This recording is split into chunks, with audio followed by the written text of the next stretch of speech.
Hi, in this 5 in 5 we're going to be talking through bitmap graphics and giving you a few tips and tricks. Number 1. What is a bitmap? A bitmap is a type of memory organization or image file format used to store digital images.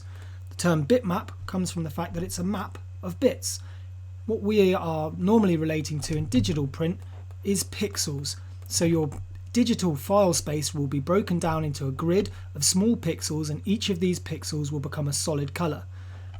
The more pixels you have, the better resolution the image would be.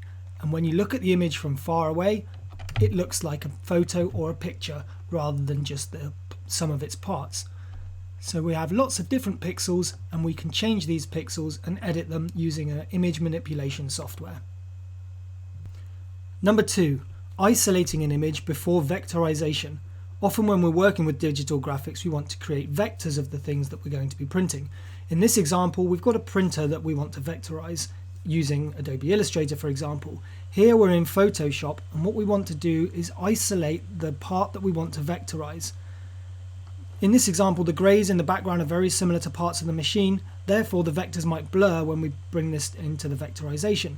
So what we would want to do is make a selection, and in this example we are just getting rid of the background. So we're just going to invert the selection that we created and delete the background. This would mean that when we take this image into Illustrator, for example, to vectorize it, it's going to vectorize much more cleanly. So these bitmap and vector softwares are meant to work hand in hand. So in this example, it's easier to take away the background in Photoshop first before vectorizing your image, which will save a lot of time down the line. Number 3. Using an effect such as a Gaussian blur when creating large wall graphics and similar items. In this example that you can see here, we've got an image which we're going to be printing for a large wall graphic to cover an interior wall. When making images larger in bitmaps, you can see that the pixels will become more visible as the image is scaled higher.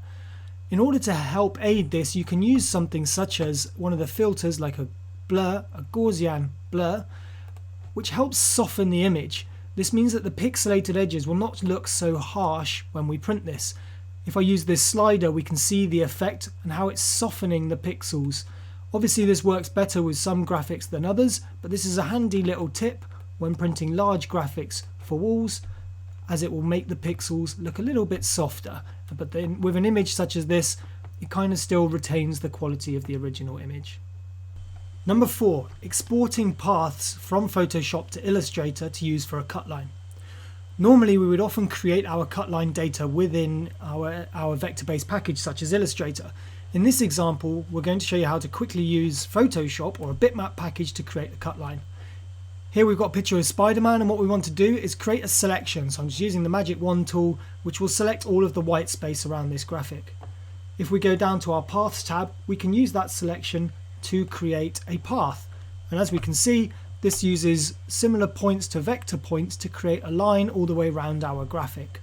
What we could then do is go File, Export, Paths to Illustrator. We can then use that path in Illustrator as a vector line to become a cut line for our graphic. Number 5. Using bitmap data to create a spot color channel. This can be great if you have spot colors such as white, metallic or gloss in your machine, but can also be used for substituting a Roland spot color, any of the colors, for graphic data. In this example, I'm going to use this image of a snowy scene to select a color range, and I'm going to select white as my color. I'm then going to expand the white data, so we're just selecting all of the white within the image. Now that we've made that selection, we can go to the channels, create a new spot channel, and you can call this the name of the spot color that you want to use. So in this example, we're going to be using RDG_white, which is the Roland spot color for white printing.